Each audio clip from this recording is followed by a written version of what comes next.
जय Shri Krishna, Radhe Govind. Welcome back to Kanhamrit. तो आज इस वीडियो में हम लोग बसंत पंचमी के बारे में बात करेंगे। बसंत पंचमी को लेकर इस बार बहुत ज्यादा कंफ्यूजन है। 2 फरवरी को करनी है या 3 फरवरी को करनी है। काफी सारे लोग 2 फरवरी को कर रहे हैं और काफी सारे लोग 3 फरवरी को कर रहे हैं।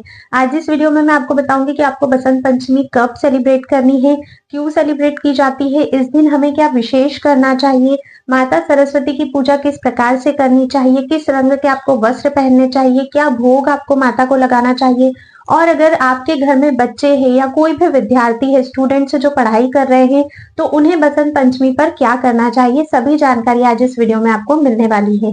तो वीडियो को आप लोग एंड तक जरूर देखना, बहुत महत्वपूर्ण होने वाला है। लेकिन वीडियो शुरू करने से पहले अगर अभी तक आप लोगों ने चैनल को सब्सक्राइब नहीं किया है तो सब्सक्राइब करके बेल आइकन प्रेस कर दीजिए ताकि आने वाले सभी न्यू वीडियोस के नोटिफिकेशंस आपको मिलते रहें। तो चलिए वीडियो को शुरू करते हैं। तो सबसे पहले तो हम बात करते हैं कि बसंत पंचमी का पर्व हम क्यों मनाते हैं। तो देखिए, माघ मास के शुक्ल पक्ष की पंचमी तिथि को बसंत पंचमी का पर्व मनाया जाता है। इस समय पर गुप्त नवरात्रि भी रहती है।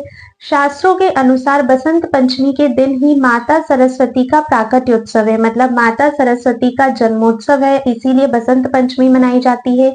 इस दिन पूरे दिन मुहूर्त रहता है। काफी सारे लोग पूछते हैं कि पूजा का शुभ मुहूर्त क्या है, अगर हमें कोई कार्य करना है तो उसका शुभ मुहूर्त क्या होगा।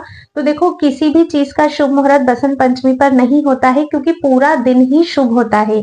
पूरे दिन में आप कभी भी पूजा कर सकते हो, कोई भी मांगलिक कार्य, कोई भी शुभ कार्य, कोई भी नया कार्य अगर आपको शुरू करना है तो वो आप कर सकते हो। इस दिन सबसे ज्यादा विवाह होते हैं, क्योंकि ये पूरे ही दिन मुहूर्त रहता है। मुहूर्त निकालने की कोई आवश्यकता नहीं है। पूरे दिन में कभी भी जो भी कार्य आपको करना है वो आप कर सकते हो। गुप्त नवरात्रि का समय रहेगा तो इसमें साधना का भी बहुत अधिक महत्व रहता है। काफी सारे लोग मंत्र सिद्धि के लिए या महाविद्या की सिद्धि के लिए भी पूजा पाठ करते हैं। तो उसके लिए भी आप लोग, जैसे डेली आप लोग अपने नवरात्र के दिनों में पूजा पाठ कर रहे हो, जिस समय आप लोग पूजा करते हो, मंत्र जप करते हो, बसंत पंचमी के दिन भी आपको उसी प्रकार से और उसी समय करना है।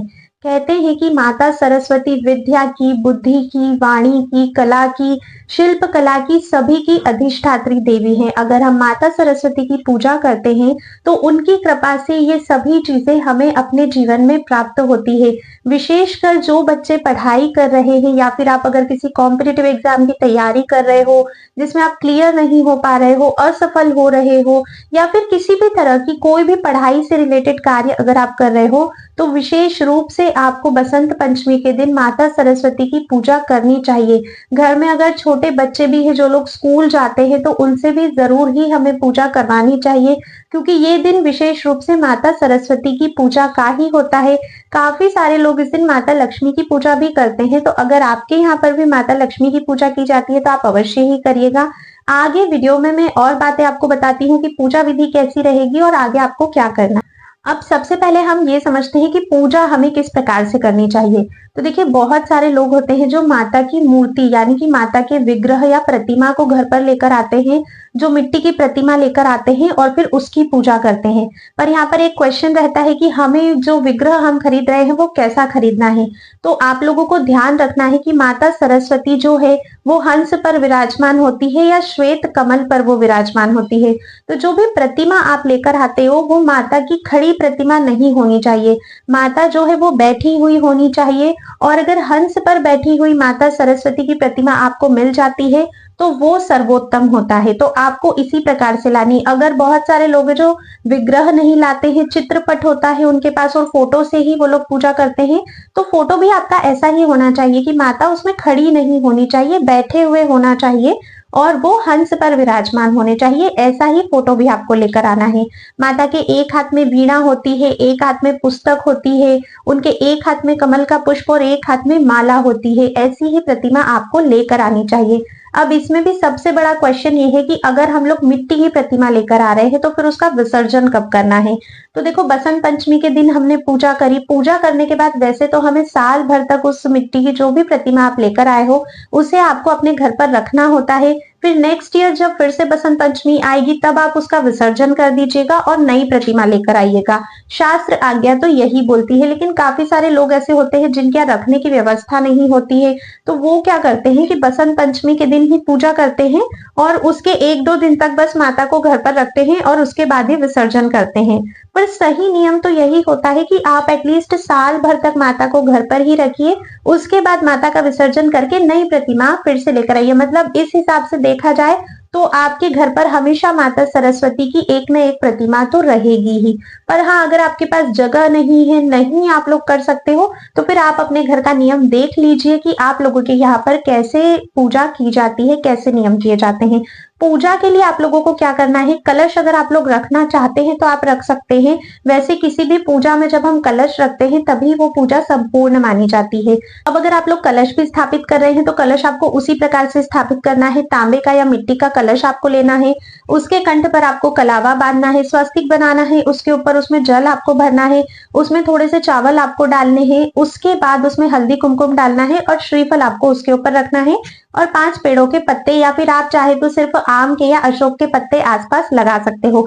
इस तरह से कलश रख लीजिए। अगर आपको इतना नहीं करना है, कलश अगर आप नहीं रखते हो तो भी कोई बात नहीं है, नॉर्मल भी आप पूजा कर सकते हो, जिसमें अगर माता की प्रतिमा लेकर आए हो तो उन्हें पंचामृत से आप लोगों को स्नान कराना चाहिए। एकदम प्योर मिट्टी की अगर प्रतिमा है तो फिर आप उन्हें छींटे दे सकते हो, पंचामृत बना के रख लीजिए और फिर पुष्प के द्वारा या फिर आम के पत्ते के द्वारा आप उसे छींटे देकर शुद्ध कर सकते हो। उसके बाद कुमकुम, हल्दी, रोली से आप माता की पूजा कीजिए, माता की आरती कीजिए, उन्हें माला पहनाइए, पुष्प अर्पित कीजिए, उन्हें पीले कलर के वस्त्र आप धारण कराइए। उसके बाद आपको उन्हें भोग लगाना है। देखिए, बसंत पंचमी पे माता को जो प्रिय भोग रहता है वो आपको पीले चावल का लगाना होता है, जिसे कि कहीं कहीं पर केसरिया भात भी कहा जाता है, जो कि मीठा बनाया जाता है। या फिर आप लोग लड्डू का भोग भी लगा सकते हो। बहुत सारे लोगों के यहाँ इस दिन पोए का भोग भी लगाया जाता है। तो अगर आपके घर की कोई परंपरा है तो उस हिसाब से ही आपको भोग लगाना है, नहीं तो आपको केसरिया भात का भोग तो अवश्य और अवश्य ही इस दिन लगाना चाहिए। उसके अलावा आप चाहे तो जो भी मौसमी फ्रूट्स हैं आप उनका भोग लगा सकते हो। कोई और मिठाई अगर आपके पास है तो आप उसका भी भोग लगा सकते हो। अब अगर चित्रपट की सेवा कर रहे हो तो आपको उन्हें सिर्फ वस्त्र नहीं पहनाने हैं, क्योंकि चित्रपट को आप वस्त्र नहीं पहना सकते हो। उसके अलावा आप कलावे को वस्त्र के रूप में माता को धारण करवा सकते हो और बाकी जो पूजा है वो सेम ही रहेगी। अब एक विशेष बात, अगर आपके घर में छोटे बच्चे हैं तो उनकी जो भी पढ़ने की सामग्री है, जो भी बुक्स है, उनकी जो भी उनका कोर्स है, उसको आपको माता के सामने अवश्य ही बच्चों से रखवाना है। बच्चों से भी सरस्वती माता की इस दिन पूजा करवानी है और उनके जो भी कोर्स की बुक्स आप रख रहे हो उनकी भी पूजा करके आपको उस दिन बसंत पंचमी के दिन माता के समक्ष ही बच्चों का जो भी पढ़ने का कोर्स है वो वहीं पर रखना है। कहते हैं कि बसंत पंचमी के दिन पढ़ाई नहीं करनी चाहिए, उस दिन अपनी पुस्तकों को थोड़ा आराम देना चाहिए। तो अगर आप लोग भी बचा सकते हो तो उस दिन बच्चों को ज्यादा फोर्स मत कीजिए पढ़ाई करने के लिए और कोशिश कीजिए कि उस दिन बच्चे जो है वो पढ़ाई ना करें। अगर कोई एग्जाम वगैरह है, बहुत ज्यादा ही इंपॉर्टेंट है, तो फिर आप लोग कर सकते हो, पर जहां तक बच सकता है वहां तक आपको बचाना चाहिए। एक मंत्र होता है एम, मतलब आप ए लिखोगे और उस पर बिंदी लगाओगे तो एम मंत्र बनता है।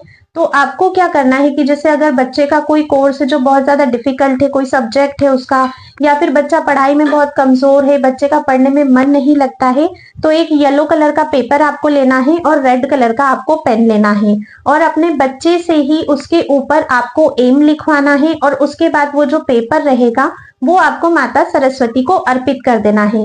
थोड़ी देर माता सरस्वती के पास रखना है या फिर आप चाहे तो बसंत पंचमी के पूरे दिन माता सरस्वती के पास ही रहने दें। फिर वो जो पेपर है बहुत छोटा सा रहेगा क्योंकि मंत्र भी बहुत ज्यादा छोटा है, फिर उसको आप अपने बच्चे की बुक्स में रखवा सकते हो। इससे आपके बच्चे का पढ़ाई में भी मन लगता है, पढ़ने में एकाग्रता आती है और बच्चा जो है वो तीव्र गति से आगे बढ़ता है, जो भी चीज के लिए वो तैयारी कर रहा है, स्कूल जाता है, किसी भी चीज के लिए। तो ये आप कर सकते हो। अगर आप चाहो तो अपने बच्चे से इस मंत्र का आप लोग जप भी करवा सकते हो। बहुत छोटा सा मंत्र है, इजीली बच्चे इसका जप भी कर लेंगे। ठीक है, इतना आपको करना है। अगर माता के किसी और मंत्र का आपको जप करना है तो आप जप कर सकते हो, या देवी सर्वभूतेषु विद्या रूपेण संस्थिता नमस्तस्यै नमस्तस्यै नमस्तस्यै नमो नमः। इस मंत्र का जब भी आप बसंत पंचमी के दिन कर सकते हो, माता सरस्वती ही विद्या की देवी है, उन्हीं से हमें विद्या प्राप्त होती है। तो इस दिन माता से आपको ये प्रार्थना भी अवश्य और अवश्य ही करनी चाहिए। हमें खुद इस दिन कौन से वस्त्र धारण करने चाहिए? तो देखिए, सभी को इस दिन पीले रंग के वस्त्र धारण करने चाहिए। जहां तक पॉसिबल हो सकता है, घर में जितने भी लोग हैं सभी लोग पीले रंग के ही वस्त्र धारण करें। अगर किसी कारणवश पीला नहीं है तो उससे मिलता जुलता कुछ भी आप केसर या नारंगी कुछ भी ले सकते हो। और एकदम एक्सट्रीम है कि है ही नहीं बिल्कुल भी, तो फिर आप लोग गुलाबी रंग के वस्त्र भी इस दिन धारण कर सकते हो। ठीक है, तो इन सभी बातों का आपको ध्यान रखना चाहिए। बसंत पंचमी का त्योहार है, माता सरस्वती का प्राकट्योत्सव है।